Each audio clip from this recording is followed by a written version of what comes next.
Have you ever wanted to leave the path that everyone was following, to dive into the unknown, to take a risk, to see if your idea was as good as you thought? This is the story of a classical composer with an idea, of 4 kids exploring new territories to see if it was possible to carve a new path that nobody had thought of before, of how they succeeded and changed the history of Italian rock music, and of how they paid the consequences of their success. Hello top patters and newcomers, this is Simon Mas, your friend with yet another story from the history of music. The story of Concerto Grosso per I New Trolls. If you want to hear more, let's get over with the formalities. Hit that like button and let's delve into our story. The job of a composer is a solitary deal, and sometimes when you are alone, you can get unorthodox ideas. This is what happened one night. Italy, 1971. The wind of change that had started turning Western democracies into modern countries had just started to blow in Italy. Imagine, in that climate, a quiet composer studio. The composer is Luis Bacalov, 38, a classically trained Argentinian composer who had moved to Italy in 1959. Bacalov is working on his latest commission, the composition of a film score for a giallo, a low-budget thriller called Vittima Designata, Chosen Victim. You see, the film is set in Venice, featuring a not-so-sound-of-mind hippie protagonist. The guy arranges for a killer to kill him, a kind of arranged suicide. Given the setting, Bacalov is referencing Venetian baroque music. But then, as the work progresses, Bacalov has an idea. Wouldn't it be intriguing to have a pop band in the music as well? That would reflect the contrast between the hippie protagonist of the film and the timeless scenery of Venice. Surely that would be a novel idea, but could he pull that off? Would the production accept the music? Bacalov decides to have a chat with producer Sergio Bardotti about his idea to see whether or not he liked it. Bardotti is piqued by the idea itself, but is a bit cold about the band Bacalov has in mind, Arose. Arose, or The Rogues in English, are a band of British musicians that moved to Italy and had a significant amount of success in the 60s. But their beat sound is a bit out of fashion in Italy, and it's way unhip with the international audiences in 1971. Think about playing, Help in 1971. That certainly sounded dated. It sounds old. And since the film is going to be marketed in France, Germany, all over Europe, well, Arose are not a good choice. Moreover, Bardotti knows that Arose are on the way out. They are going to break up soon. Luckily, he has another name up his sleeve. A band that fits the bill perfectly, according to him. I New Trolls. Bacalov knows about them, but do you? New Trolls are an up-and-coming band building a name for themselves, writing their own material, which was still a bit unusual in Italy. They are open to the new sounds coming from the British Isles. They have several hits under their belt, but Bacalov wonders, would they be interested in the project? Would they play second fiddle to his music? Well, yes and no. Always searching. New Trolls accepted. In hindsight, it was a huge gamble for the band, but they didn't see it that way. Years later, Vittorio Descalzi, one of the 4 new trolls, told Rolling Stone magazine, "We were totally reckless. We simply liked the idea and played along without much preparation. We were 20 years old and threw ourselves into challenges without asking too many questions." But the band was not going to play second fiddle to Bacalov.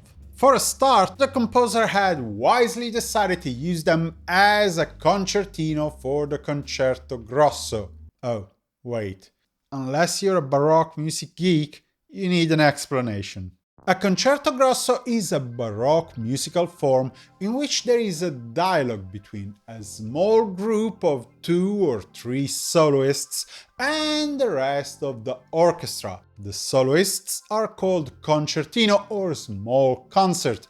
The rest of the orchestra is called ripieno or filling. I kid you not, these are the technical terms. Tu parli italiano un poco? Alright, so Bacalov's idea was to have new trolls replying to the music played by the orchestra, a sort of call and response if you wish. The band was free to have its voice heard. The 4 musicians had their own space to assert their individuality as a band and as soloists. But Bacalov came to think that maybe he had left these 4 kids with too much freedom. He was not convinced the sessions were going too well. Contrary to the Arose, the band that he initially wanted involved with the project, well, new trolls were not too easy to deal with. They were not docile. In fact, according to Bacalov, they were a bit too anarchic, too unrestrained for his taste. Disrespectful punks. Wait, did that mean that the sessions ended up to be useless? I couldn't find the film Vittima Designata to check it out myself, but there is a guy who extracted bits of the music score from the film and put it on YouTube. It sounds like an orchestra with an electric bass and a drum kit beeping in at some point. The link is in the description, you can check it out yourself. That guy maintains that the new trolls were more present in other bits of the film, but he couldn't extract the music because, well, the dialogue was too loud, and the music was never released commercially. When Bacalov handed the production the first version of the music, once it was approved, he, the orchestra, and new trolls went back to the studio. The aim was to re-record the music, now with a better arrangement. I think everybody knew a bit better what to expect from the other parties involved, but still, there were problems. For a start, I don't know if it was by design or not, the 4th movement of the concerto only features new trolls. They elaborated some of the thematic material of the 2nd movement to complete the concerto. The 4th movement was also a way for new trolls to commemorate the death of Jimi Hendrix, who passed away 1 year previous to the recording in 1970. Maybe that's a story I should tell as well. If you're interested, tell me with a comment. But even with this 4th movement, the Concerto Grosso was enough to fill just one side of a vinyl record. What about the other side? Well, new trolls offered a solution. They booked the studio of their label Fonicetra in Milan, and then, in the empty room evoked in the title of the track, Nella stanza vuota, they recorded a jam session. It wasn't a completely improvised piece because the band was used in offering jam sessions to their fans to pretty much every concert they played. But the music was not scripted. At the end of the 3-hour slot, the band had come up with 20 good minutes of music, enough to fill side 2 of the record. Once again, Bacalov wasn't terribly impressed. Is that all? Years later, he acknowledged that there were some pretty ingenious ideas in those 20 minutes, but he also said that the jam was a bit unfocused. The track featured too much filler just to make sure that it stretched all through the end of side B. But it was too late to do anything about it. The album had to be pressed. Fonicetra needed something to sell, and in addition, they wouldn't have spent one more lira, think about a dime in US dollar terms, or a penny in British pounds, in order to complete a project that was going in a direction nobody had ever taken before. Maybe the buying public would have snubbed the record. It was too different. Classical music and rock music together? That was a weird one, right? Right? Well, in fact, it wasn't the first time classical music and rock, or pop music, had gone hand in hand, not even in Italy. But this new Trolls and Bacalov collaboration hit differently. Concerto Grosso per i New Trolls sold, and sold a lot, 800,000 copies in 1971. It was the right album at the right time for the Italian music scene. It pleased the classical music lovers, who felt vindicated that the good old baroque Italian tradition could still play a prominent role in the charts, and it could still inspire young musicians. It quenched the thirst for up-to-date music sonorities of the younger generations. It ideally reconnected the swan song of Italy's last glory days with the country that wanted to move forward and finally become modern.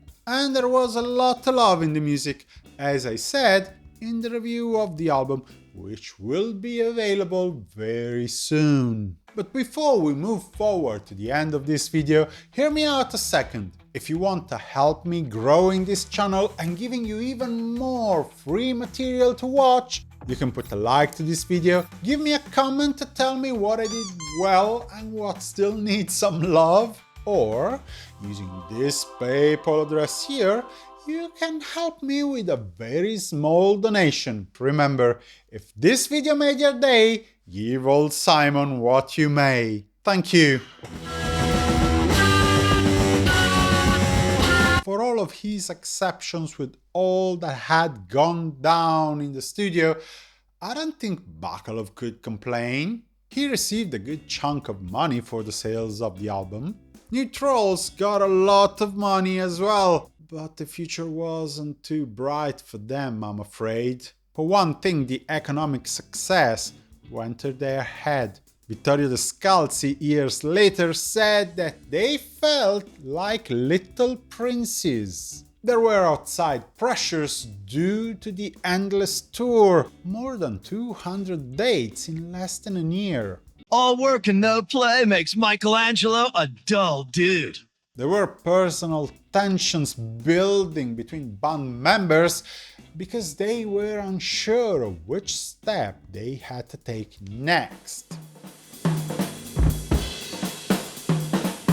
In 1972, New Trolls imploded under the weight of all of these issues. Or perhaps it's better to say that they just took a thinking pause because the band reformed afterwards, and a bit like a stormy marriage, the breakups and reunions characterized the rest of the band's long career. They never managed to replicate the success of Concerto Grosso, but one thing is sure: Concerto Grosso was a key moment in New Trolls' career and in Italy's popular music history. It shows that sometimes it does pay to go off a tangent and try out something really wild, to take some risks and just go. And it opened the door to a host of really exciting projects that characterized the short but really colorful season of Italian progressive rock. Something that you will hear more about if you follow this channel. Well, my dear top hatters, this was your Simon Mas. Stick around for more music-related content. For the moment, stay cool and keep your top hat on. Bye!